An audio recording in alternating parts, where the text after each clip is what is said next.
A Do Not Resuscitate Order, or DNR, is a written order that tells healthcare providers not to perform CPR in the event that you go into arrest. Authors Tom Tomlinson and Howard Brody discuss how DNRs have posed some difficulties in communication between the physicians and their patients. Their main argument is that there is ultimately 3 reasons why a patient would receive a DNR order, but the failure to distinguish between these 3 reasons is the root of all confusion. They state that the 3 rationales for a DNR are no medical benefit, poor quality of life after CPR, and poor quality of life before CPR.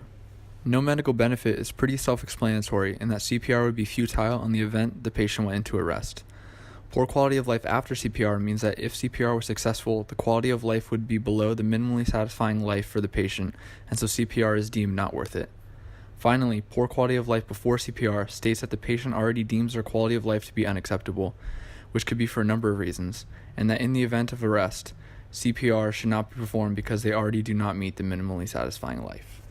The authors mention some good points regarding implications for other treatment. They state that both no medical benefit and poor quality of life after CPR do not have implications for other life-sustaining treatment.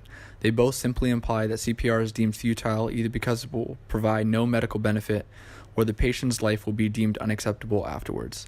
They do not stop or imply that other life-sustaining treatment could be used to save the patient. Poor quality of life before CPR does have implications for other life-sustaining treatments because the patient already deems their life as unacceptable, so CPR and any other treatment would be inevitably futile. Tomlinson and Brody also discuss how the patient's values are relevant to each case and how the patients, families, and physicians should communicate with one another. They state that the patient's values are not relevant in the case of no medical benefit. In this case, the author states that the physician has no obligation to take the patient's values into consideration and should feel free to give a DNR order without the patient's knowledge. They back up this claim by saying that the physician is specially trained and has the medical expertise to make the decision. The patient's and family's values are not required for the physician to make this decision. This seems like a blatant disregard of autonomy of the patient. The physician may have the medical expertise, but in the patient-physician relationship, the patient's autonomy needs to be respected and preserved. The patient is also the ultimate decider, not the physician.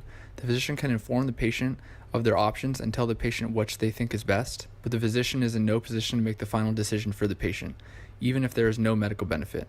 The patient's values are relevant in both poor quality of life before and after CPR because it takes into account what the patient deems as minimally satisfying. The physician can't make that decision for the patient. Finally, Tomlinson and Brody both discuss how hospitals and hospital policy is a major source of confusion. Many times the written DNR will be vague and not specify the reasoning behind the DNR, or if other treatments are acceptable, which leaves the nurse and other physicians to make up their own meaning of the order. This can cause confusion and complications as it sometimes conflicts with what the patient's ultimate wishes are. Hospital policy needs to change to either better classify or specify what treatment is acceptable for each patient. The DNR should not be vague, but should explain reasoning to help minimize the confusion between physicians who are reading the order. This clarity will reduce complications and will help the physician follow more closely with the patient's wishes.